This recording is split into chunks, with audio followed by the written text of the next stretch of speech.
Welcome to the webinar, Avoiding Barriers to Access for a COVID-19 Vaccine, presented by the International Vaccine Access Center at the Johns Hopkins Bloomberg School of Public Health and the International Vaccine Institute. Before we get started, I want to let participants know that we will have a Q&A session at the end, so please enter your questions into the Q&A box, and we will get to them after the presentation. There's also a chat box, so please go ahead and introduce yourself there and enter comments that aren't questions. This webinar will be recorded and available for viewing. Thank you for attending. I'll now hand it off to Dr. Noor Barzev to introduce today's presentation. Thanks, Andrew, and hello, everybody. Andrew, I'm just housekeeping. Do we have the slides up to be shared from your end? Yes. Okay, great. Thank you. We'll wait for those to come up.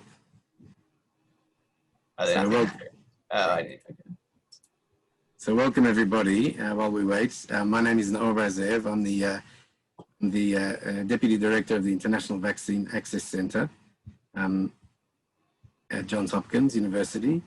And I want to just very briefly introduce you to this webinar series and to introduce you to IVAC and what we do at IVAC before we get into the heart of the presentation. So the International Vaccine Access Center has recently celebrated a decade of functioning, having previously morphed really from other vaccine introduction activities around pneumococcal vaccine introduction. And we now really work around a very large array of infectious diseases and across 8 practice areas. Our main aim is to be able to generate evidence which then makes good policy that can be applied in practice to increase access to vaccination around the world.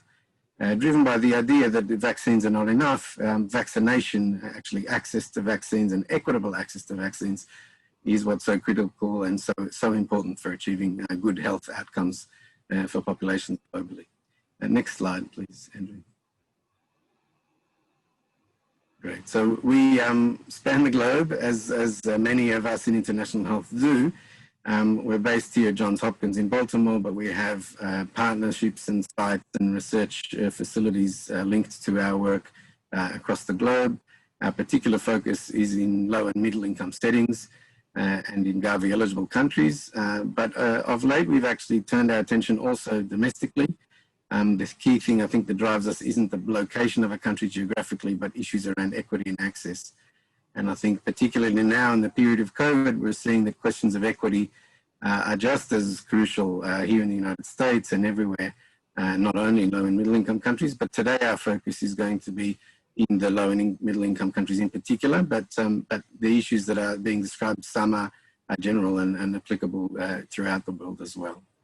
IVAC is made up of a cross-disciplinary team of epidemiologists, of physicians, of economists, of policy professionals and advocacy and people in communication. So really try to address vaccination from a broad array of perspectives and disciplines.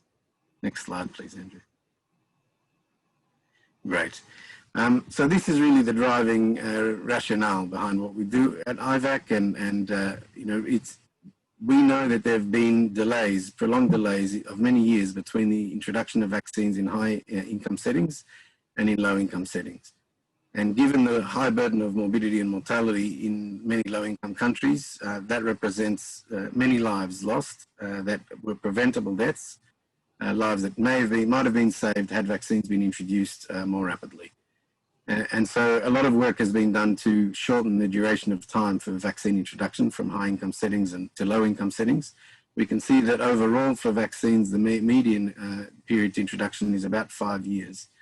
Clearly now we're in a situation where the world is eagerly anticipating a vaccine to be introduced pretty much simultaneously across most countries at a scale that we haven't really had to deal with before. And so these are some of the issues that we're going to be discussing today. Next slide, please. Great. Very high level broad categories that describe some of the barriers to vaccine access in low and middle income settings in particular. So there are issues around supply and delivery mechanisms, including capacity of cold chain, including capacity to negotiate for product at a reasonable price. which sort of leads into the second issue, which is financing costs, allocation of resources, and the ability to allocate the required funds, not only for product, but for product delivery, for the training, and for sustaining long-term vaccine coverage at high levels, including in areas that are difficult to access and difficult to reach, where the cost is much higher than in the rest of the easier to access groups. Other things that have had to be dealt with in the past are perceptions of low burdens of disease, particularly in areas where there may be insufficient surveillance for infectious diseases. Then there may be a perception that the diseases just don't occur. And obviously, once you have a system in place and you have adequate ascertainment, and then you can make a proper inference about the true burden of disease, then suddenly you see where the problems are and what might be done to alleviate them. But that requires a whole infrastructure of surveillance that needs to be there in order to identify what the problems are. Increasingly, I think there are concerns about vaccine safety. It used to be that perhaps our experience, anecdotally at least, that in low-income countries there was a perception that exposure to infectious disease morbidity is high, people are aware of the burdens of infectious disease, and vaccine uptake was always very high. And it was always in the West, in high-income settings where there was resistance, so-called resistance to vaccination. And I think that situation is changing. Access to resources and access to both meaningful media and information that's correct about vaccines, and also misinformation about vaccines is much more widely available and accessed. And there are still concerns, and very reasonable, historically reasonable concerns for fear of research in low-income settings. We saw that even now with COVID in the early days of the pandemic, about using sites that are low-income countries as so-called experimental sites, guinea pigs and so on, while safety issues are still being ironed out. And I think that's a real issue that needs to be dealt with. And then there are programmatic challenges that are very difficult to overcome, and that goes I think it's important to think about that both upstream and downstream. So at any point within the health system, one has to think upwards and downwards, down to the very final health worker delivering that vaccine. What pressures are on them? What's their workload? Have they been paid? What other things are we demanding of them to do? Do they need to provide acute care as well? So a lot of important issues that are real world issues, not just high level global issues. Next slide. Great. So this is an example of ViewHub, which is available online. It has been recently relaunched with really fantastic functionality, but essentially is a program that tracks vaccine introductions and coverage across a range of vaccines. And we can see here that these efforts to assist in the introduction of vaccines have really meant that we now have very widespread introduction of many vaccines. This is showing pneumococcal conjugate vaccine. But I invite you to, perhaps we can put a link in the chat box to access this for yourself and to have a look at what's available, both in terms of coverage, in terms of distribution.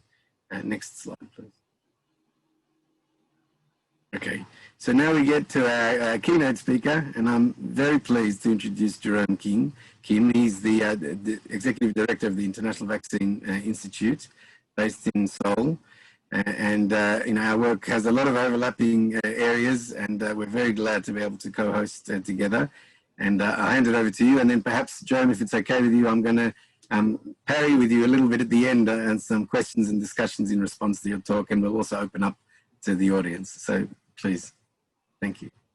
No problem. Thank you, Noor, and good morning to everybody. I'm going to present a bit about COVID-19 vaccine development. First, a little bit about IVI, the International Vaccine Institute.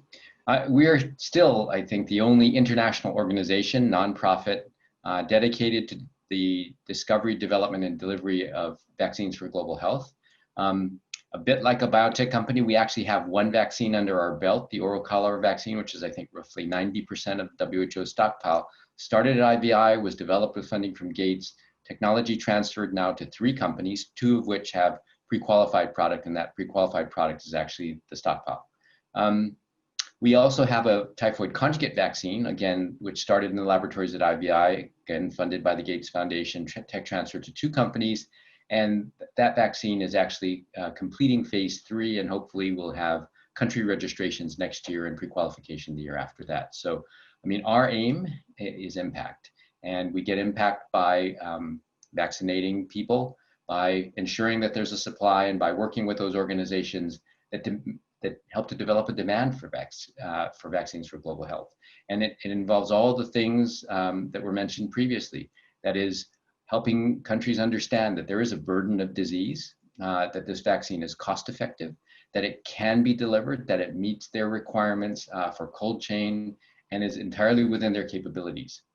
And then working with them to develop the evidence that the vaccine is actually working and is effective in their countries. So again, IVI works across a lot of the same areas that IVAC works in. We go a little bit upstream as well, you know, starting in the laboratory, doing clinical development of vaccines. So again, and if anyone's interested in IVI, you can look at our website, or you can just write to me. And please, you know, my email address should be provided to everyone, to anyone who needs it. So next slide, please.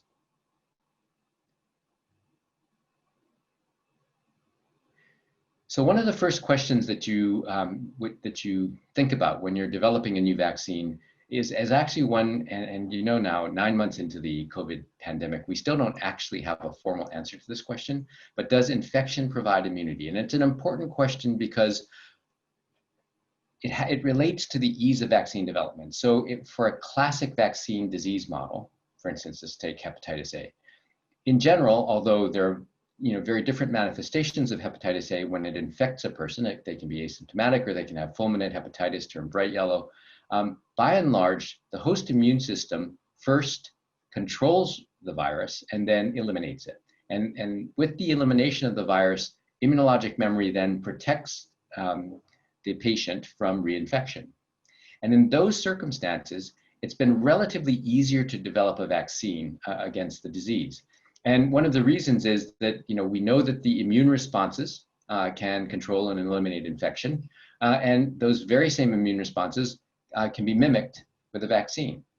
And when you think about the things that have been difficult to develop vaccines against, cytomegalovirus, HIV, we have the situation where you have lifelong infection. With HIV, we know you can be super infected. So despite the presence of bucket loads of neutralizing antibody, sometimes broadly neutralizing antibody, a person can still be super infected with a second HIV or third or fourth HIV strain. That complicates vaccine development because it means that the regular host defense mechanisms that protect us against the vast majority of pathogens no longer operate the way we would normally expect. So with SARS-CoV-2, we think most people are protected once they've been infected. In fact, the one person who has well-documented reinfection made the news because really we've been looking for evidence of solid evidence of reinfection. In monkey models, you can infect a non-human primate with COVID-19, and they develop the kind of illness that monkeys get, which is actually fairly mild or relatively asymptomatic. But a month later, when you challenge those monkeys that are convalescent, they appear to be resistant to infection. The same applies in a Syrian hamster model. So the thinking is that for COVID-19, infection does provide immunity against reinfection. Hence, there's some optimism that we should be able to develop a vaccine. And you'll see in a subsequent slide, there's a significant amount of animal data that would suggest that a vaccine may be possible. Next slide, please.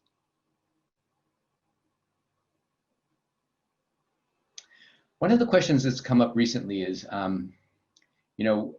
will we need seasonal SARS-CoV-2 vaccines, or are the vaccines that are being developed now, many of which are to some of the original isolates in the pandemic, will they continue to protect you against infection? And one of the things that we do is to look at the sequence variation in SARS-CoV-2. And so what you see, that little dot that the arrow's pointing to there, is the sequence variation in 50,000 whole genome sequences of SARS-CoV-2. And you compare that to the 1996 influenza H3 sequences, so a single year for influenza H3, and you can see, roughly 8 to 10-fold more sequence variation in influenza. And if you compare that to a single year sequences from the Democratic Republic of Congo, you see, several orders of magnitude more sequence variation. So, oh, sorry, next.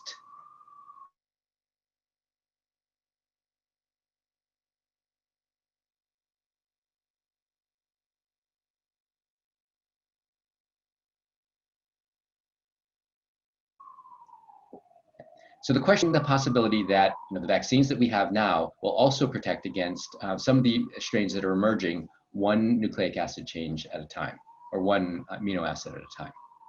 The next question is, what are the relevant protective immune responses? And Stanley Plotkin says, and he's very rarely wrong, that typically, if we find a correlate of protection, it's going to be antibody. And it's like that because antibody is easier to measure than cellular immune responses. And there may be one or two pathogens for which cellular immune responses are thought to be very important, although there is also often a human correlate of protection as well. With SARS-CoV-2, we've been looking very intensively at neutralizing antibody. But in a study that was done by Dan Baruch's group at Harvard, they used a DNA vaccine against S1 RBD. It appeared to protect non-human primates against infection. They looked at the correlates of protection, and yes, you saw neutralizing antibody, but also several classes of non-neutralizing binding antibodies with functional activity also appeared to correlate. They didn't see any correlation with cellular immune responses, although they may be important in a different way, and that will come up a bit later. Next, please. One of the most important questions when you're developing a new vaccine is there a reliable animal model? And David Weiner, who's is still a professor at Penn, once said that mice lie, monkeys exaggerate, and only humans tell the truth, meaning, of course, that we have to do those large, expensive phase 3 trials of safety and efficacy. With SARS-CoV-2, so unlike HIV, you can infect non-human primates, actually 2 species at least of non-human primates, ferrets, hamsters, transgenic mice with SARS-CoV-2, and actually you can adapt SARS-CoV-2 to actually infect regular mice. So there are lots of animal models where you can actually use the pathogen, and in all of those animal models, it's been possible to vaccinate them with candidate vaccines and protect them against infection. And what's shown in the box in red are some of the non-human primate studies, because again, monkeys only exaggerate, but almost all of the published vaccines protect against infection, which is really a remarkable thing. Does that mean that we'll have a SARS-CoV-2 vaccine in September, or October, or November? We don't know. But it does say that it shouldn't be a hypothetical leap to assume that we in the future will have a SARS-CoV-2 vaccine that does protect against infection or disease. Next slide.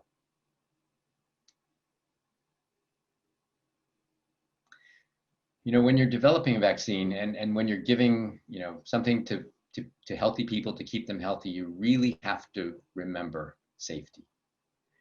And in particular, there are the normal concerns about safety, that relate to allergies and to abnormal immune responses that develop. There's a concern about narcolepsy with certain types of adjuvants. There are concerns with Guillain-Barré syndrome, but with SARS-CoV-2 in particular, there are 2 things that people were worrying about as soon as we started to develop vaccines. The first is antibody-dependent enhancement, and this is not unique to SARS-CoV-2. And the second is something called vaccine-associated enhanced respiratory disease. And so with ADE is an in vitro phenomenon. It's something that we see when we test viruses and try to do neutralization studies or binding studies in cell culture. It was first described with dengue. And it may actually be operating in dengue as the experience with the Sanofi Dengvaxia vaccine has suggested.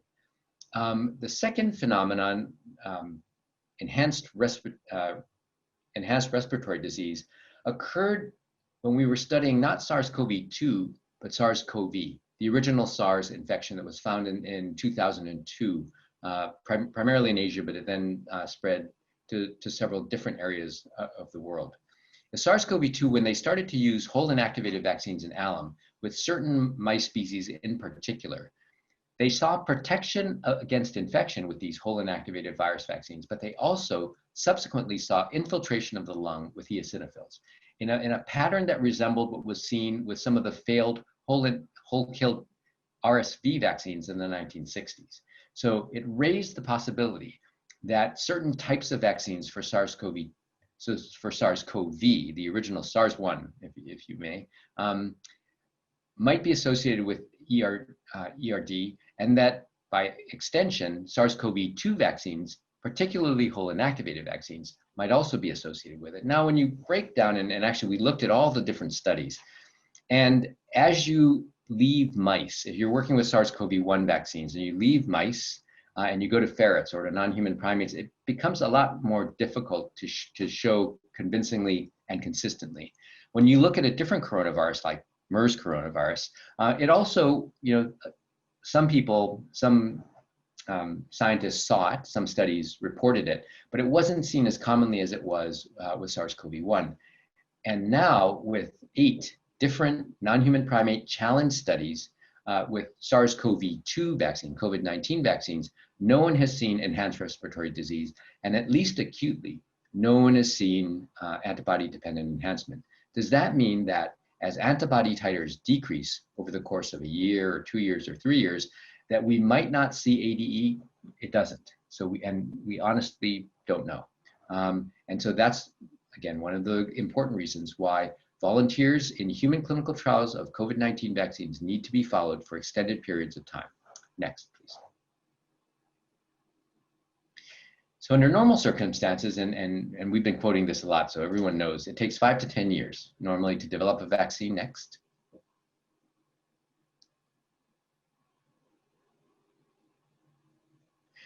It costs between $500 million to $1.5 billion. Sir Andrew Whitty, who was the head of GSK, once said that's a magic number. No one knows where that number comes from. The Gates Foundation actually published a paper a couple of years ago that said, yeah, it's probably close to $1 billion. The failure rate, though, is very important. So not only is it expensive, but with a 93% failure rate from lab to licensure, you can understand why, in the discovery phase to the licensure phase, like only 1 in 10 vaccines actually makes it. And so for a company, you really want to optimize the vaccine, first in animals, then in humans. And actually, if you advance 3, Andrew, please, that'll take us through the human clinical trials, right? So as you move from the preclinical stage in animals into humans and look at safety, in phase 1, and immunogenicity and safety in phase 2, and then safety and efficacy in phase 3. Actually, if you advance 1 more, please. And then 1 more. So we're going to take all of that and all of the efforts that the companies go through, which are sometimes iterative and recursive. So you'll go to phase 2 and then go back to phase 1. Or you go to phase 2 and then you'll repeat phase 2 with a slightly different formulation or a different dose or a different schedule in order to optimize things so that when you get to the really expensive phase 3, you are pretty likely assured that that vaccine is going to work as you predict, and it's going to be safe and efficacious. Now we're going to do all of that, 5 to 10 years and 6 to 18 months. And how are we going to do that? If you go to the next slide, please. So this is a theoretical 5-year vaccine. So you start in preclinical, that's the animal work. You start phase 1. After a year, you're done with the trial, you look at the safety data, you analyze some of the immune responses, you say, okay, this looks fine, you move to phase 2. Phase 2 lasts a year. Again, at the end of phase 2, you're looking at safety and immunogenicity and everything looks fine. Then you move to phase 3. You start phase 3, it goes a year and a half because they're usually larger, they take longer to enroll. And at the end of the day, you've got safety and immunogenicity information. You compile your 200,000 pieces of paper, now electronic pieces of paper, and you drive it to the FDA and you drop it off and they look at it and they say, yeah, we agree with you. This vaccine is safe and efficacious, and they approve it. Year 5. All the while you're collecting safety information. So you're able to look at the people in phase 1. You may be able to do extended follow-up in phase 1 and phase 2 and phase 3, and clearly it depends on the vaccine. If we had a vaccine against group A streptococcus with all the immunological thinking that goes into rheumatic heart disease, yeah, we're going to really, really follow people closely after they've been vaccinated. For other vaccines, people sometimes don't have the same concern.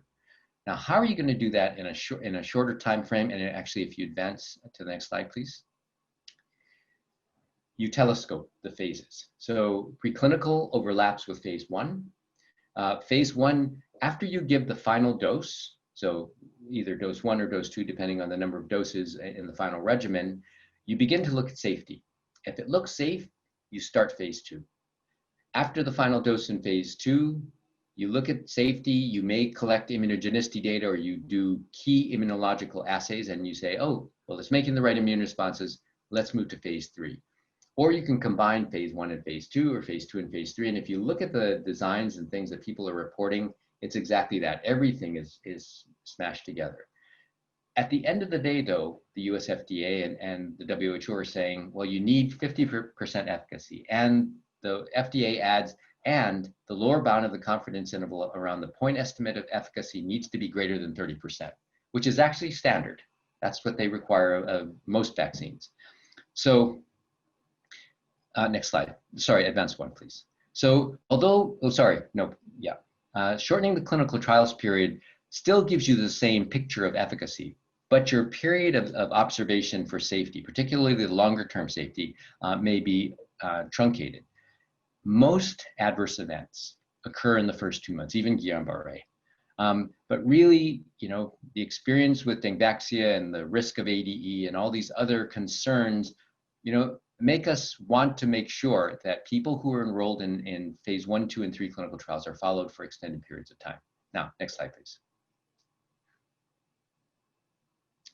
I'm not really going to go through this. If you look on the right, those are the 35 clinical trials currently going on now in humans. And if you look at the left, it's a description of the number of different vaccines that are currently being reported, about 180 according to WHO. It differs slightly if you look at Wikipedia. I found that the Wikipedia website gets updated more frequently than the WHO website, so I apologize for those of you who don't trust Wikipedia, but it just gives you an idea of the different types of vaccines that are in development. Next slide, please. Now, this is actually a little better side because it actually shows you in the first circle when the first human volunteer got the vaccine, in the second circle when the data were first available and reported, sometimes in a press release, and the third circle when the phase 2/3 or phase 3 trial started, and then in the hatched bars where the company plans to start manufacturing. And you can see that before the end of this year, at least 3 companies are going to be starting the manufacture of their vaccines. And that's actually very important. What's not shown on this slide, and again, it's from the 1st of September, so it's already out of date, but companies like Sinovac, Sinopharm, which is CNBG, a Chinese company, and the Gamaleya Research Institute are already manufacturing vaccine, and at least Sinovac has reported, or Sinopharm, the CNBG government-owned Chinese company, has reported vaccinating hundreds of thousands of people. And you can get the vaccine for 1,000 renminbi, 1,000 yuan, which I'm told is about $145. So right now you can get this vaccine on emergency use in China, and actually now in other countries around the world, like the United Arab Emirates. Anyway, the vaccine hasn't been shown to be safe or effective, but it is available commercially. Next slide, please. So how do you do this? How do you, actually, if you advance one, please. One more, and one more. Great. So we're going from a time frame of 5 to 10 years, a cost of $500 million to $1.5 billion, and a failure rate of 93%. How are you going to convince these companies to accelerate the process? Well, you convince them by defraying their risk. And how do you do that? You pay them. So look at AstraZeneca. AstraZeneca has gotten $1.2 billion from Operation Warp Speed. Johnson & Johnson, $1 billion, Moderna, $1.5 billion. All told, about $10.3 billion have been given to the companies to accelerate vaccine development and mitigate their risk. At the same time, and I'll get into this a bit later, what's shown in the next column, doses times 10 to the 6th, are the number of doses that the companies are committing to in a pre-purchase agreement with the United States government. And the optional doses are shown in the next column over. So $10.3 billion gets you lots of different vaccines in phase 3 trials, and also some doses of vaccine in anticipation of success. Now, CEPI, the Coalition for Epidemic Preparedness Innovations, which is a group funded by 15 different countries, the Gates Foundation, the Wellcome Trust, the European Union, has $1.4 billion. And the difference here is that CEPI doesn't have, obviously, the funding that the United States government has, but it does force the companies to commit to global access and to providing the vaccines at a reasonable cost. Next slide, please. So this is going to go quickly through some of the examples. So this is, these are 2 examples of vaccines that protect monkeys against infection. And remember, there are now 8 of these. And this just shows the whole inactivated vaccine in alum. So remember that whole inactivated vaccines in alum were the cause of the enhanced respiratory disease with SARS-CoV-1.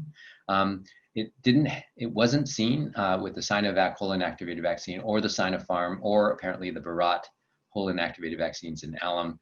They all appear to generate both neutralizing antibodies and control viral replication, or in this case, really significantly limit viral replication in the lung. If you look at the next one over, that's the Oxford AstraZeneca product, and it also generates neutralizing antibody. It also protects monkeys against infection or disease. The difference here, and that's what the arrow is showing, is that there appears to be more viral replication in the Oxford AstraZeneca group. Again, it's really difficult to look at animal data because remember, with an animal model, a monkey isn't going to be standing next to some person coughing on you. What they do is they take the monkey, anesthetize them, and squirt 10 to the 6 viral particles into the nasopharynx. So sampling in the nasopharynx may not necessarily be a fair comparison for it in the animal model. So again, you have to view the animal models with a bit of caution. Next slide, please. This goes into some of the human data. Again, this is the Moderna RNA vaccine, and it generates lots of neutralizing antibody, lots of binding antibody. It generates cellular immune responses. CanSino is an adenovirus type 5 vectored RBD from a Chinese company. It's a little bit different, and this is where some of the differences are beginning to manifest themselves. With the CanSino RBD, only 75% of people develop neutralizing antibody, defined as 4-fold increase over background, at the highest dose of the CanSino Ad5 vaccine. If you went to the medium dose, it was 50%. So not exactly what you see with Moderna, which is, I think, way over 90% seroconversion to neutralizing antibody. But the other issue is that 50% of the people, 42% of the people with the high dose of the CanSino vaccine had fever, and 14% of them had grade 3 fever, which is defined as fever greater than 38.3 degrees. So that's actually kind of worrisome as you're taking these vaccines into populations which will have fever as a result of COVID-19. So you really don't like for there to be a lot of people who receive the vaccine who have side effects very similar to the disease you're trying to prevent. It raises lots of concerns about the vaccine. The other thing about the CanSino vaccine is it didn't appear to work in people whose adenovirus type 5 titers were greater than 1 in 200. We actually knew that to be the case when we did adenovirus type 5 vaccines for HIV. This is reflecting my HIV vaccine experience, but it also applies for COVID-19 vaccines. And unfortunately, in many parts of the world, many people have titers to Ad5 greater than 1 to 200, India, Thailand, and other places. It's not such a big problem in the United States, but I'm not sure that this CanSino vaccine will ever be used in the United States. So next slide, please. Next slide is the AstraZeneca vaccine in humans. Again, the AstraZeneca vaccine using 2 different kinds of neutralizing antibody assays shows the production of neutralizing antibody. It generates cellular immune responses, which may or may not be a good thing. Again, a small percentage of people, 16 to 18% of them had fever of 38 degrees or less. 2% had fever of 39 degrees or more. And they report something which is very interesting. They say, well, if you give them Tylenol, a lot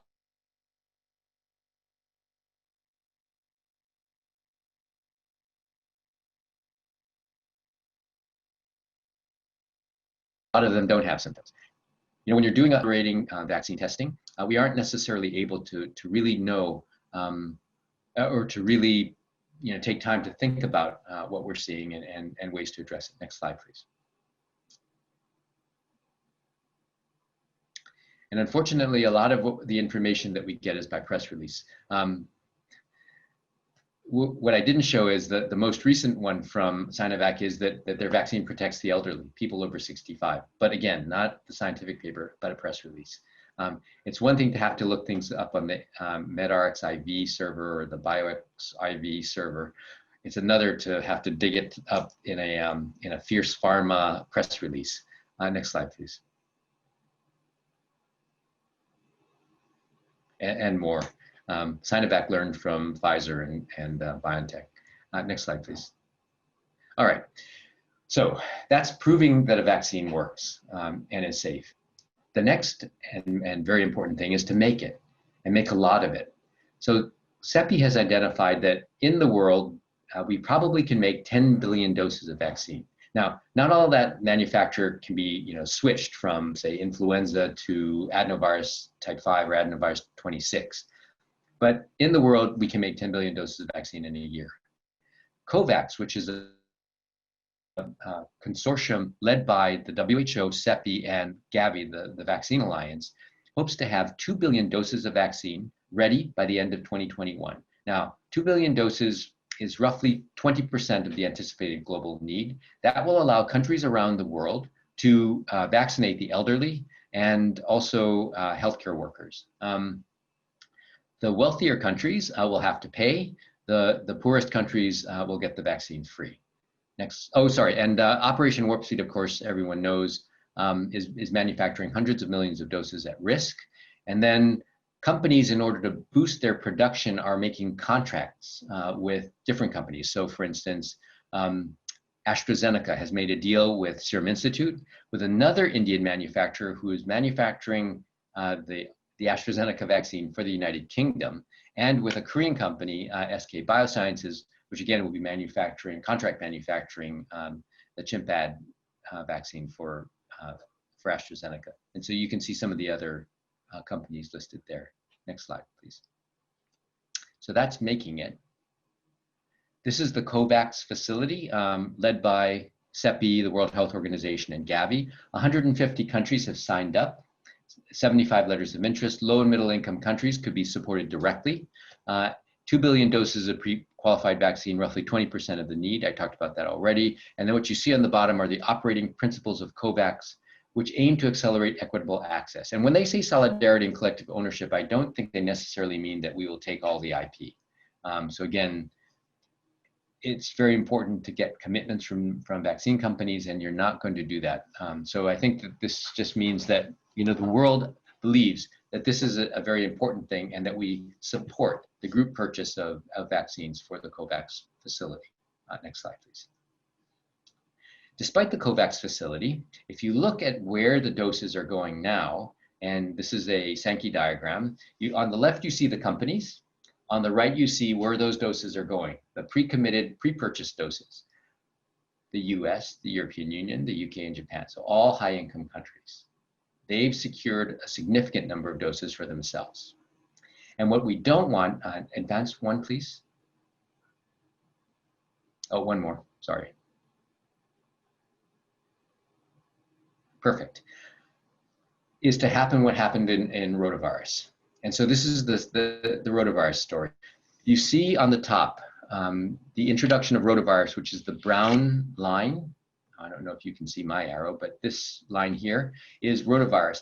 It was approved by the US FDA in 2007. By 2009, we were at 70% uptake, and now it's still around 70%. It might have gone slightly higher. In the rest of the world, though, World Health Organization approved the vaccine and recommended it in 2009. In 2020, less than 40% of people, of children around the world, had received all 3 doses. And that gap, that 11-year gap where still 60% of the world's children are not being vaccinated, if we duplicate that for COVID, we will have made a very, very serious error. And so what we hope is that we won't see this implementation gap, and that the COVAX mechanism will help us to avoid that. Next slide, please. to remind everyone, and actually it was mentioned before, vaccines don't save lives, vaccination does. How are we going to vaccinate 8 billion people? How are we going to prioritize the doses? Because we're not going to have 16 billion doses right away. How are we going, what are the logistics that are going to be necessary? Is it going to be a fleet of 747s delivering vaccines all around the world? How are you going to deliver it? Or, if you're like the guy in the middle panel there with his donkey and his styrofoam box, you're not going to be able to deliver a RNA vaccine, which has to be kept at -70 degrees Celsius. And then there are a bunch of unknowns, and we can talk a little bit more about those, particularly those for the day after efficacy. Do we need additional doses? Do you need a booster dose? What is effectiveness going to look like in this case? I mean, how do we know that the vaccines are going to behave in the field the way they do in a clinical trial that's being, rushed to completion? There are the isms, vaccine nationalism. People have been talking about vaccine imperialism, and now we're seeing the geopolitics of vaccines as countries are using these as deals in order to cement relationships among potential partners. We have the issue of vaccine hesitancy, which is actually quite significant, and rushing vaccines to production or emergency use before they're shown to be safe and effective may be something that will give fuel to the vaccine hesitancy fire. So again, we have to really be able to assure people that the vaccines that are being deployed are safe and effective. Vaccine safety. Remember that, it could be that we'll have 4 or 5 vaccines licensed and approved and being used around the world. We really need to be able to track the vaccine-related adverse events after a vaccine is approved. And so vaccine adverse events reporting systems need to be augmented in many of the countries and low and middle income countries around the world. And then finally, we talked about the rotavirus, minding the gap, and just to remind us again that we have to provide vaccine to everyone in the world. Next slide, please. So thoughts on the future, I think you can advance. Can we prove a vaccine works and is safe? Yes. In 12 to 18 months, maybe. If everything works as planned, advance one more, please. Can we make the vaccine in sufficient quantity at high quality and affordable cost? Perhaps. Deals are being made now to distribute manufacturing all over the world. Next slide, please. And can we use the vaccine equitably? And hopefully COVAX will work. It's a very complicated mechanism involving scads of lawyers and documents and contracts, and hopefully we'll be able to get it done. So it's tough to make predictions, especially about the future if you're a baseball fan or a physicist. And I think that is the last slide. Next should be the final slide. So thank you very much. Thanks a lot, Jerome.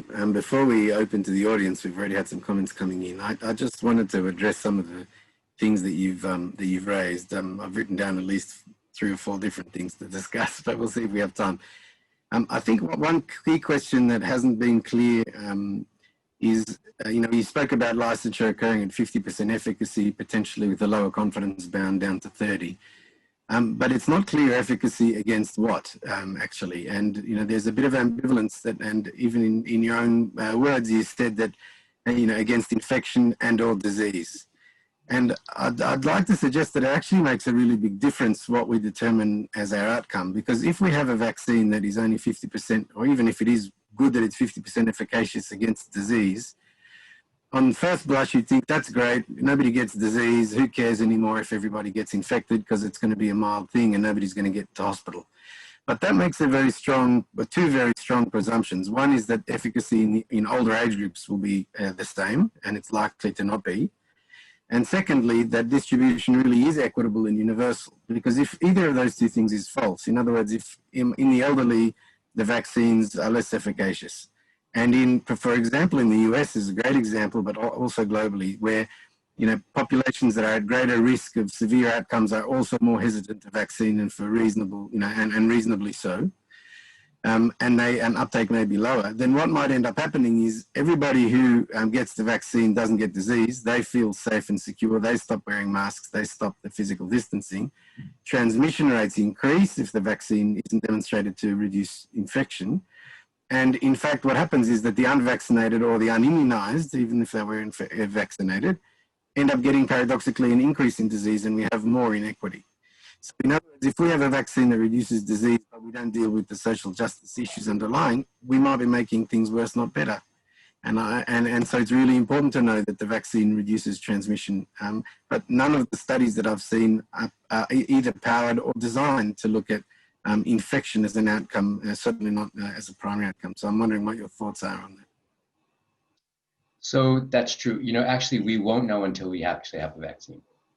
I mean, each of the vaccines could have a slightly different mechanism, and we may see different things. So again, will we have a situation like, with the oral cholera vaccine, where its efficacy is 55%, but its effectiveness is 85%. So if you vaccinate half of an Indian city with a 55% efficacious vaccine, you get effectiveness of 85%, but there's a lot of herd protection there. So will you necessarily see the same thing? We don't know. I mean, and that's why I said infection or disease, because when you look at the protocols, some of them talk about having a symptom and RT-PCR positive. Others are looking at disease and disease outcomes. And unless we have the breakdown and unless we know the impact on viral load and viral shedding, we really won't be able to tell. And the same arguments that you're using for a vaccine that primarily impacts disease but not transmission apply to all those people who are taking the vaccine now in the absence of any data on safety and efficacy, because they could really be subjecting themselves to increased risk and spreading the virus. And we have no idea because no one's going to be tracking them. And, ethics and scientific things aside, I mean, there are so many questions that are being raised now.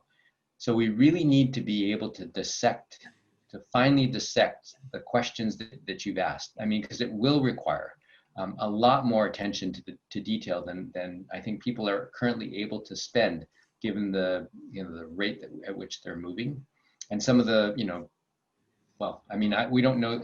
Let's just hope that the trials are being done well according to GCP and according to protocol, so that we can really analyze the data. Another question I have relates to this question of telescoping of the time frame and when is the optimal time for registration. In your slide, you kind of had registration occurring before the end of phase 3. We know that when Putin announced the Gamaleya vaccine, he announced it together, before it was peer reviewed yet. It was has been peer reviewed subsequently, but it was announced as kind of the next step is licensure, and that was at the end of a phase 1/2. But even given the uncertainty about antibody-dependent enhancement and the long time towards safety endpoints that we need for this vaccine, beyond those that occur in the first 48 hours or the first 2 weeks, but the more concerning ones that occur on subsequent exposure to coronavirus, what is the optimum time? Is there a way to determine what the optimum time is for registration? And if we do it early, then surely that would require very extensive safety surveillance beyond registration. So my assumption was here that like a standard interim analysis, that the requirements for stopping a trial are going to be more significant than you would apply at the end of the trial. And so at least one of the protocols that I've looked at has actually multiple interim looks. Some of them are endpoints driven, and all of them will require longer term follow-up. So, just because a vaccine, we did an HIV vaccine trial in Thailand, efficacy at 12 months was 60%, but efficacy at the final analysis, when it really counted, was 31%. It dropped over time, and so we needed a boost. And we wouldn't know that until we got to the point where, at the end of the trial. So I think you're right, there are a lot of questions, and that's why the day after efficacy is actually going to be the most important one, because we're going to start looking at the data now in the light of day and really trying to understand, what does this mean? Well, how does it affect policy? How does it affect, the number of doses? Hopefully they'll provide us with some inkling that the antibody levels decline at a certain rate, but we really don't know. So again, that was a hypothetical. Could they just do emergency use? So with sufficient efficacy, could they approve it for emergency use? Possibly. Would you want to be in the situation that they had in Russia, where there wasn't even a scrap of human data published, and it was this vaccine protects, it's moving on to phase 3, and yeah, we've approved it. Or the Chinese vaccines, which again don't have any proof of efficacy in humans, yet are being sold in countries in China and outside of China. So I think those are are important concerns. And, I think lots of people have been talking about the October surprise in the United States. And, I think we have to be very careful. I mean, and we typically have been, the FDA has been not subject to political pressure. Things have changed. But vaccines need to be safe and effective and perceived as safe and effective, and which means that we really have to go by the science and not science fiction. And so again, I think that's a great point, but we're going to have to wait until someone actually presents something and the government does something, a government somewhere does something. But it's amazing because a lot of the regulatory agencies are thinking the same way,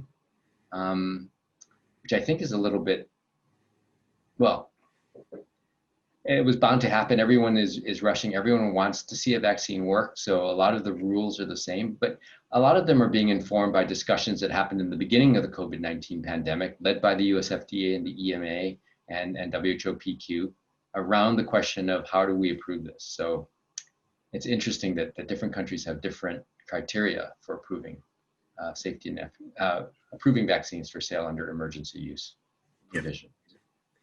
I'm just going to some of the questions in the chat. So we've had some questions about who will be the first to receive the vaccines, how will we arrange delivery to essentially a whole of life schedule to adults when EPI is traditionally in those under 5. I would like to hear your thoughts, Joan, but just to refer the audience also to a previous webinar that we did a few weeks back, which is available at the IVAC website, where we discussed in depth a lot of those issues on prioritization and delivery. So please do check that out. It's available, an interesting discussion, if I say so. So, at least the first cut of thinking around prioritization is around the elderly, people with conditions that are predisposing, and healthcare workers. And the 20%, the magic number 20% is supposed to cover that population in most countries around the world. Now, that being said, there are countries signing up for COVAX, so they'll have their allocation of vaccine under COVAX 20%. And they're also, particularly if they're upper middle income and high income countries, they're also making purchases on their own. So they intend to have enough of whatever vaccine is shown to be safe and effective. The next thing about campaigns. So, and there aren't a lot of examples of these, massive adult campaigns. We were just in with one of your colleagues, Dr. Steer from Melbourne, in Fiji. And, I think historically, you have to remember that Fiji was like Hawaii, which is where I'm from. The introduction of measles was devastating. And I think 40% of the population might have died during the first measles outbreaks in the 19th century. So when measles broke out in Western Samoa, the government of Fiji said, we need to vaccinate everybody. And everyone came out. They actually vaccinated people who didn't need to be vaccinated, were insisting that they needed to be vaccinated. Again, it was the effectiveness of the campaign and the government reminding people that you don't want to happen today what happened, in the 19th century. So it's going to be difficult, and not all countries are Fiji. Definitely, I think the Fijians, believe in vaccines and public health, and there are other countries that are like that. But you're right, adult campaigns are going to be difficult. But we're starting to roll out HPV in many of the countries around the world. Actually, you showed the slide, Nor, and those are school-age vaccinations. So again, we have to use the same kind of thinking around vaccinating adults. So. We have a few questions around politics, and I hesitate to venture there, but I think, we live in a very politically charged environment at the moment, and never before have vaccines been as politicized as now, although they've always been politicized. Some reflections from you on this. Yeah, vaccine nationalism. It's interesting because the American companies were also originally were supported by CEPI, some of them, before they were supported by the US government. So that gives them a CEPI connection and also the commitment to global access. Some of the companies, it's hard to know what they are, right? Because GSK's main R&D center is in North America, It's headquartered in the UK, which is no longer a part of Europe, but its production facilities are at Rixensart in Belgium. So what kind of company is it? And one of the big concerns has been, will, as happened before, when during pandemic influenza, the United States government says, we don't care who you've sold that vaccine to, it's ours. You're in our territory, we're taking it.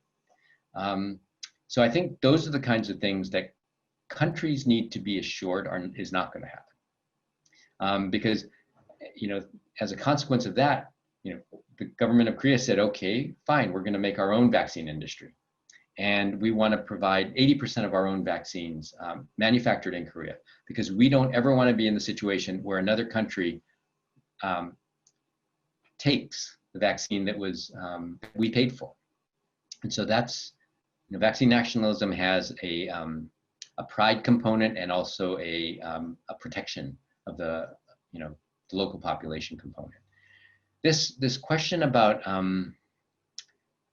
vaccine geopolitics, I think, is another example. The Chinese government was saying, we will give billion-dollar loans to countries in Latin America who want to take our vaccine. They're making deals with certain countries.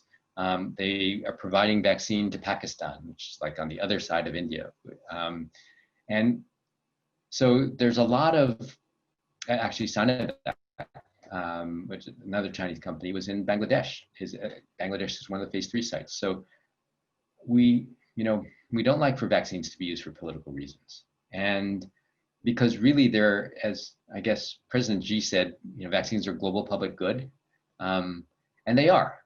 And if you look at the vaccines that Gavi is distributing, I mean, the huge benefit, the 2.5 million children who are alive every year because of effective vaccination, is really a tribute to the fact that vaccines are not political. They're international, they're provided.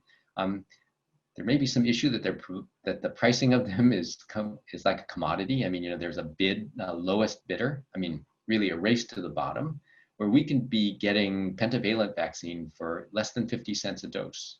I mean, it's really remarkable. Yeah, so anyway, I think the best way to avoid that is to take a principled approach towards support for COVAX, which is really kind of unique among mechanisms, to try and get early access to sufficient amounts of vaccine to vaccinate the most vulnerable populations in low and middle income countries, while at the same time providing a certain percentage of vaccine to the higher income countries as well. It's going to be complicated though, and it's going to take some doing. There is we're running out of time, but there is an interesting suggestion by somebody on the chat to say, can we learn from how we deployed testing to potentially optimize deployment of vaccine delivery at country level? Just to start that, clearly different countries have done things differently, and every country has done what they think is best or what they have at their capacity to do. Some have used the military, some have used public health authorities, some have relied on volunteers, and some have been rather kind of forceful from above. And in no country has it worked very well. So we have a global pandemic that has been very difficult to contain. Some countries have succeeded. Yes, it would be good to take from that playbook, the testing playbook, both the things that worked and the things that didn't work. But a lot of it hasn't been formally evaluated. But I think clearly there are many opinions around this. But delivery of vaccine needs to be even more equitable, I would say, than testing. We want to really reach everybody. And testing, we're using it as appropriate or trying to limit it to appropriate usage. And a lot of it also depends on seeking of testing by people who perceive themselves to be sick. Whereas vaccines, we want to reach everybody potentially, at least eventually, including people who are well. And as somebody already in the chat mentioned, that the traditional recipients of vaccines are children. We know how to reach them, but how do you reach everybody with diabetes? How do you reach everybody who's obese? There's no registry of obese people, nor probably should there be. But we want to be able to make vaccine accessible to people who are at risk, and then eventually to everybody. So these are really difficult challenges. And I think, one of the other points to this is the inequities are going to be greatest and the pressures are going to be greatest when vaccine is really limiting. Yeah, for sure. So coming the beginning of next year to the middle of next year, before there's sufficient quantity of vaccine, it's going to be difficult and difficult to explain, and it's not going to be transparent. And unless we have mechanisms in place to ensure that, and we have clear international priorities around who should get vaccine, we have to be very careful. I mean, it's altogether possible that we could give an allocation of vaccine to a country, and it may vaccinate the military first. And so again, the rules need to be set up and need to be visible, and countries need to be held to a standard. But it's going to be again, we aren't good at it. And I think the testing issue, again, being from Hawaii, sometimes there were people like two or 3 weeks ago were still waiting 5 to 7 days for their tests, which are being sent to California to be done. And I'm not sure that you necessarily want like in the United States, there was a patchwork of every state had slightly different things. And actually now, having just come back from the United States, and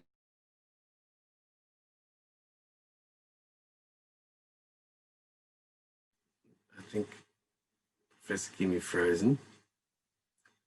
Just to add to having been in Maine, Massachusetts, and Maryland. Sorry, you froze there for a second. Carry on, yeah. Oh, no, I'm done. It's just been in a country like Korea, where everything can be imposed from the top down, or Australia, where again, although it's a federal system, they managed to incorporate the state governors into the cabinet, the National Unity Cabinet. Different countries have approached this in very different ways, and it's, I think, difficult to pick out the best practice among democracies in particular. Yeah. There was a book that came out in the early 1990s by an academic called Marty Koskiniemi about international law, called From Apology to Utopia. And he really addresses whether international law is something that is to be imposed in a kind of utopian vision of how countries should behave, or if it's just an apology for countries to excuse the way countries are already behaving. And not necessarily excuse, but does the law reflect practice, or does the law determine practice, really? And these issues are really brought out now. We have ethical expectations about how to distribute vaccines, and countries will have different opinions, and those are legitimate differences of opinion as well, and they have to be respected, so long as the governments also are listening to their own people, obviously, and that's a critical issue. So this raises so many issues that are societal issues and justice issues, political issues that we're facing, and vaccines are a tool, and they can be used or misused, as we know, as all tools can. Yeah. Actually, I was listening to so I'm giving a talk in the same session as Seth Berkley. And actually, he gave a about 10-minute summary, and there'll be a tape of it, I think, available tomorrow, on the COVAX mechanism. And it really is it's persuasive, it's, well done. So if you, I'll try and send it to people if there's any interest in hearing more about the progress they've made. So we're out of time, and there's so many questions rolling in. I'd like to just finish by thanking Professor Kim, Dr. Kim, for joining us today. It's been a real pleasure and a fun discussion. Thanks everybody for the really fantastic questions. We'll endeavour to try to get to them. We have them recorded, and perhaps we can post some further responses on our website. The recording will be available at least on the IVAC website, possibly on the IVI website, and hopefully more of these discussions in the future among ourselves, and also open to the audience. It's always great to hear opinions from the audience and the thoughtful, insightful comments that we've been getting. Fantastic stuff. Thanks very much, everybody, and thanks, Dr. Kim. Thank you.